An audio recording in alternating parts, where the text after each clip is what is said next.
Sir sir আমাদের আর কিছুদিন সময় দিন, আমরা ব্যাংকে টাকা সব পরিশোধ করে দেবো। দেখুন, গত 3 মাস থেকে আপনারা হোম লোন জমা করেছেন না বিশ্লেষণ জমা করেছেন, আমরা আর আপনাকে কোনো সময় দিতে পারবো না। আগামী কালকের মধ্যে যদি আপনি ব্যাংকে টাকা জমা না দেন, আপনার কোম্পানি ও বাড়ি ব্যাংক দুটোই নিলাম করে দেবে।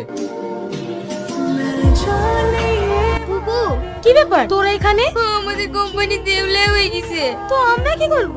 ব্যাংক থেকে লোক এসেছিল, কালকের মধ্যে যদি ব্যাংকের ঋণ পরিশোধ করতে না পারি তাহলে আমাদের বাড়ি ও কোম্পানি নিলামে উঠে যাবে। তাই তোমাদের কাছে কিছু টাকার জন্য এসেছি। তোরা কোন মুখ নিয়ে এই বাড়িতে টাকা চাইতে এসেছিস? ভুলে গেছিস সেদিনের কথা? তোরা আমাদের অনেক কষ্ট দিয়েছিস, এক্ষুনি এই বাড়ি থেকে বেরিয়ে যাও। দাঁড়াও, তোমাদের ব্যাংকের লোনের টাকা আমি শোধ করে দিয়েছি, আজ থেকে তোমরা ওই বাড়িতে থাকতে পারো। এই নাও বাড়ির চাবি।